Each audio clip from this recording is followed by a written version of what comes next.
Welcome to Total Politik. Jumpa lagi di konten ngomong sendiri. Sudah lama gua nggak bikin konten ngomong sendiri minggu ini. Ini kayaknya yang pertama minggu ini karena banyak konten-konten yang belum keluar. Jadi gua harus segerakan mengeluarkan konten-konten yang sudah dibuat karena narasumbernya pada bawel-bawel, nanya-nanyain mulu nanti kan. Takut dibawelin narasumber lah. Jadi dan juga penonton jangan kelamaan. Kalau bisa seminggu keluarin semua gitu. Jadi karena penonton ini sangat merindukan narasumber gue di total politik, makanya mereka memberikan protes atau tekanan publik gitu kepada Dewan Pengurus Total Politik agar segera mengeluarkan konten-konten yang sudah keluar sebagian sebelumnya. Oke, hari ini gue mau ngebahas soal sesuatu yang lagi rame, yaitu tentang protes Dinar Kendi yang menggunakan bikini yang membuat heboh dan kemudian menjadikannya sebagai tersangka yang sejauh ini informasinya disangkutkan dengan undang-undang yang berkaitan dengan pornografi. Jadi tidak hanya undang-undang pornografi juga, tapi akan didugakan dengan pasal-pasal lainnya UU ITE karena itu disebarkan videonya di media sosial, karena itu viral lah dan mendapatkan perhatian yang sangat luas oleh netizen-netizen yang budiman di Indonesia ini. Dan responnya beragam, ada yang mendukung, ada yang sangat kritis juga terhadap tindakan protes yang dilakukan oleh Dinar Kendi dengan menggunakan bikini dan tulisan menolak perpanjangan PPKM gitu. Lepas dari itu, gue nggak mau terjebak dengan alasan-alasan yang disampaikan oleh berbagai macam pihak ya, terutama dan juga dari negara yang mengatakan bahwa polisi mengatakan bahwa ini bisa disangkakan UU pornografi karena ada dugaan tindakan Dinar Kendi ini bisa disangkakan dengan pasal-pasal yang ada di undang-undang pornografi, yaitu berbuat mesum, asusila, tindakan seksual gitu. Ada detail kok di undang-undang itu di depan publik.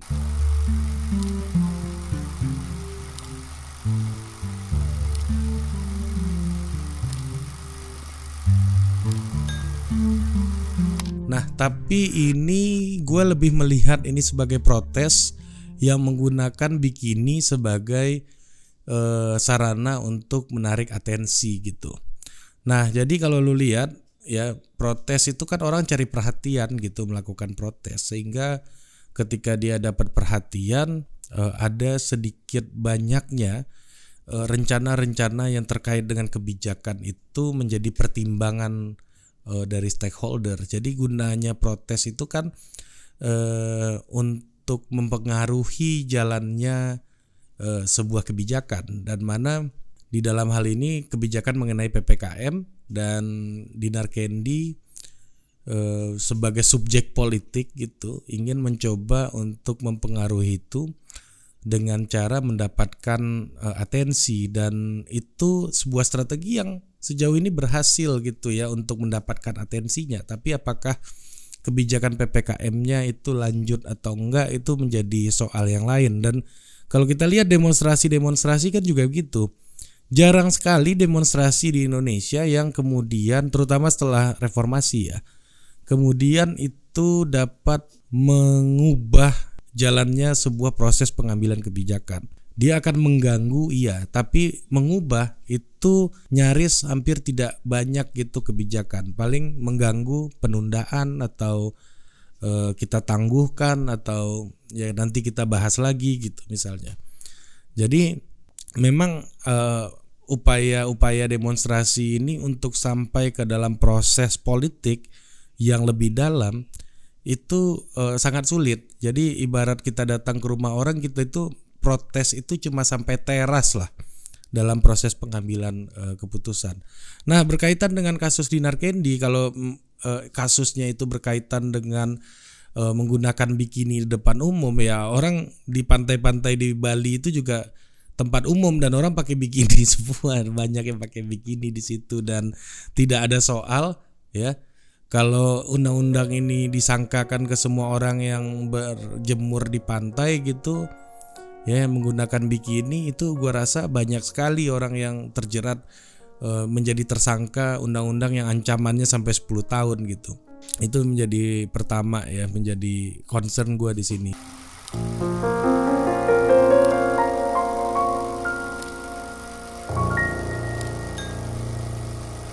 Gue lebih melihat bagaimana kasus Dinar Kendi ini menjadi sebuah wajah gitu ya, sebuah wajah dari bekerjanya yang disebut sebagai state apparatus gitu.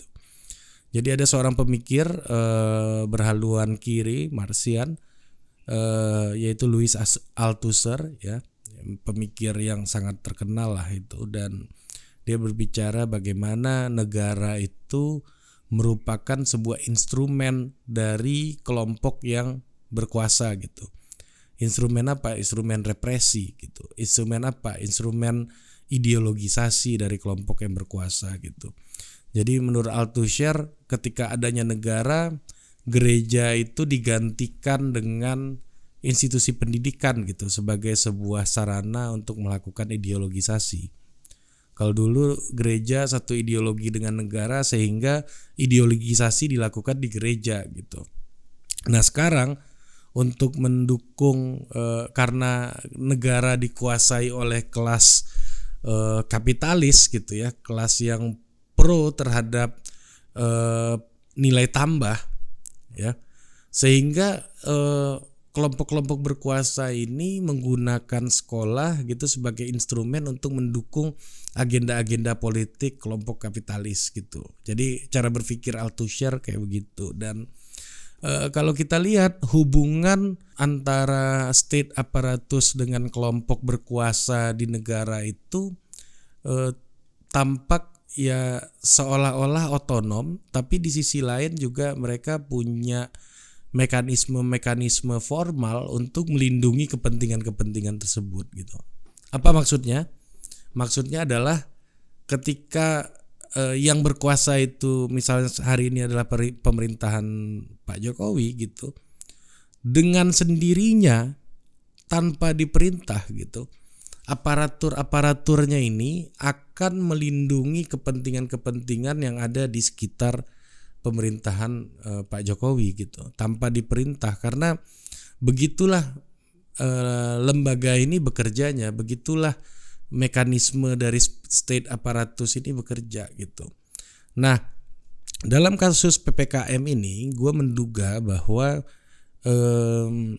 sebenarnya kelompok di sekitar Pak Jokowi ini juga sangat merasakan ini ya, merasakan beratnya kondisi hari ini gitu, ketika COVID, anggaran tersedot ke COVID semuanya, sehingga orang-orang yang mendapatkan manfaat dari pendanaan negara ini menjadi sangat sulit gitu mendapatkan manfaat yang optimal.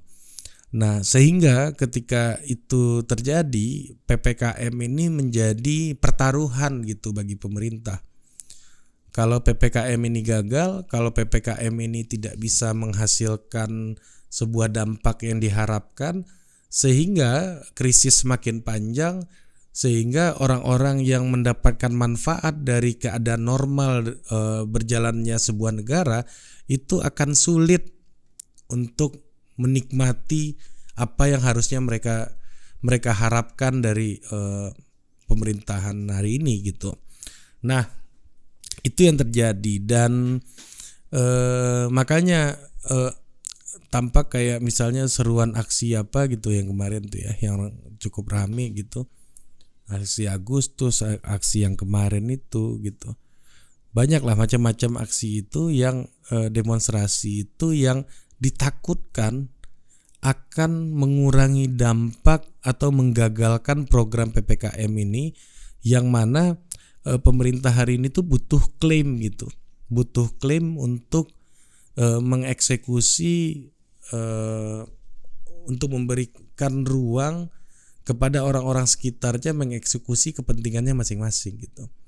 Nah, jadi kelompok yang berkuasa inilah yang sebenarnya hari ini itu sangat terganggu dengan krisis, sementara pemerintah butuh judgement untuk mengatakan bahwa situasi ini sangat normal atau situasi ini sudah mulai normal. Jadi pemerintahnya sendiri butuh judgement. Selama judgementnya ini belum sampai, belum bisa dia katakan bahwa kita berhasil untuk mengontrol atau mengendalikan pandemi, maka kelompok-kelompok berkuasa ini juga tidak senang situasinya gitu. Mereka juga tidak menikmati apa yang mereka harapkan atau apa yang ingin mereka dapat. Nah, sehingga munculnya orang-orang kayak Dinar Kendi dan berbagai macam aksi-aksi ini dengan sendirinya state apparatus itu mengambil tindakan-tindakan represif gitu. Dengan sendirinya para state apparatus ini bekerja sesuai dengan fungsinya untuk mengamankan kepentingan-kepentingan yang sudah direncanakan, kepentingan-kepentingan yang sudah dirancang oleh kelompok-kelompok berkuasa gitu. Ya coba lu lihat sekarang, gue yakin ya orang-orang kaya, orang-orang yang support pemerintahan, politisi, ya terutama orang-orang yang juga support kandidasinya Pak Jokowi, gue yakin nggak senang dengan situasi hari ini. Ya, gue yakin mereka kesulitan gitu, dan bahkan ada yang mungkin sudah menyerah gitu, orang-orang di sekitar itu yang harusnya mendapatkan manfaat dari berbagai macam aktivitas-aktivitasnya pemerintah gitu. Namun hari ini untuk memberikan kue gitu ya, kue kekuasaan ini, memberikan kue manfaat kekuasaan ini kepada kelompok-kelompok tersebut, pemerintah nggak punya judgement. Pemerintah bisa dihajar oleh publik gitu ya. Ya karena memang sulit sekali gitu melihat dampaknya sampai sebelum PPKM ini dibuat gitu. Memang nggak ada judgement, memang dampak dari kebijakan pemerintah belum terlihat gitu. Nah ini yang menjadi persoalan utamanya, sehingga apa yang dialami oleh Dinar Kendi itu sebagai salah satu objek ya, dia sebagai objek dari represifnya state apparatus gitu. Jadi state apparatus yang bekerja untuk mengamankan kelompok-kelompok berkuasa yang ada di lingkaran penguasa hari ini gitu, yang mana mereka udah nggak senang gitu dengan situasi hari ini ya, mereka udah nggak senang ya. Jadi state apparatus ini bekerja sesuai dengan fungsi itu gitu, fungsi dari apa yang diresahkan oleh penguasa hari ini gitu.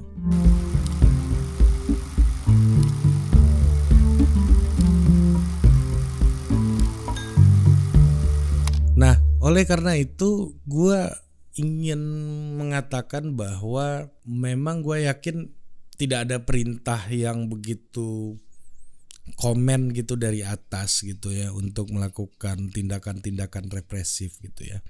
Gue yakin sih kayak gitu, karena gue selalu percaya dengan otonomi dari state apparatus ini. Tapi mereka bekerja gitu untuk mengamankan kepentingan dari kelompok-kelompok berkuasa ini. Dan yang bahaya dari Dinar Kendi adalah dia mampu untuk menarik perhatian gitu. Dia mampu untuk menarik perhatian apabila perhatian dan atensi itu bisa didapatkan oleh Dinar Kendi yang menolak perpanjangan PPKM ini. Bisa jadi tindakan-tindakan serupa atau kerumunan-kerumunan yang lebih besar ya itu turun ke jalan, dan itu akan membuat pemerintah pusing sendiri dan target-target yang yang sudah dicanangkan atau yang sudah disepakati, yang sudah disampaikan itu bisa gagal untuk terlaksana, sehingga legitimasi publik kepada pemerintah ya dengan semua kebijakan yang ingin diambil oleh pemerintah, termasuk juga memberikan manfaat kepada orang-orang yang berkuasa ini, juga akan semakin mendapat tekanan dari publik gitu. Terus terang gue nggak tahu ya, maksud gue nggak tahu dengan isu ini, latar belakang cerita backgroundnya gue nggak tahu kenapa ini terjadi ya. Tapi ya gue lebih melihat ini sebagai sebuah upaya represif gitu ya dari state apparatus untuk mengamankan kelompok-kelompok yang berkuasa tadi, sehingga agenda kelompok berkuasa itu dapat dicapai gitu melalui berbagai macam dukungan dari instrumen koersif atau represif yang dimiliki negara. Nah, yang menjadi persoalan adalah bagaimana instrumen represif ini juga memiliki let's say a good cop gitu ya. Katakanlah ini sebagai bad cop ya. Tapi good cop-nya apa gitu ya. Wajah persuasifnya apa? Wajah ideologisasinya gimana? Jangan-jangan ini terjadi ya karena pemerintah gagal melakukan ideologisasi juga di dalam konteks pandemi ini gitu. Karena banyak kepanikan yang terjadi di masa-masa awal pandemi gitu. Gua berharap kalau dari gua, semoga Mbak Dinar Kendi ini tidak dihukum, tidak diproses lagi, kasusnya ditutup aja. Ya udah diomongin baik-baik gitu. Lebih baik kayak begitu daripada mengambil langkah-langkah represif, karena semua orang juga lagi susah sekarang. Gue yakin Mbak Dinarnya susah, polisinya juga lagi susah. Emang polisi senang situasi kayak sekarang? Dia juga lagi susah. Kalau misalnya sesuatu nggak jalan, mereka bisa disalahin setiap hari juga sama atasannya. Jadi semua orang lagi susah. Ya mengedepankan cara-cara persuasif itu menjadi lebih lebih relevan gitu untuk mengurangi damage atau mengurangi dampak dari berbagai macam urusan kenegaraan hari inilah, yang mungkin ya secara institusi kita juga belum bergerak secara optimal gitu. Nah, sehingga butuh lebih banyak berbicara satu sama lain, lebih banyak mencoba meyakinkan, karena memang tugasnya pemerintah untuk meyakinkan orang seperti Dinar Kendi ini. Biar sama-sama menjaga, kita juga lagi capek bos, kita juga demi keamanan lu gimana caranya lah, kalau perlu hari itu ya jangan diciduk tapi diajak ngobrol aja gitu, sehingga nggak kemana-mana isunya. Kedepankan cara persuasif, karena cara-cara represif pemerintah sudah terbukti mampu melakukannya. Sekarang pertanyaannya apa nih kekuatan pemerintah untuk melakukan tindakan yang lebih persuasif di tengah krisis legitimasi, di tengah turunnya kepercayaan publik. Mungkin itu aja. Sampai jumpa di Total Politik berikutnya. Dah.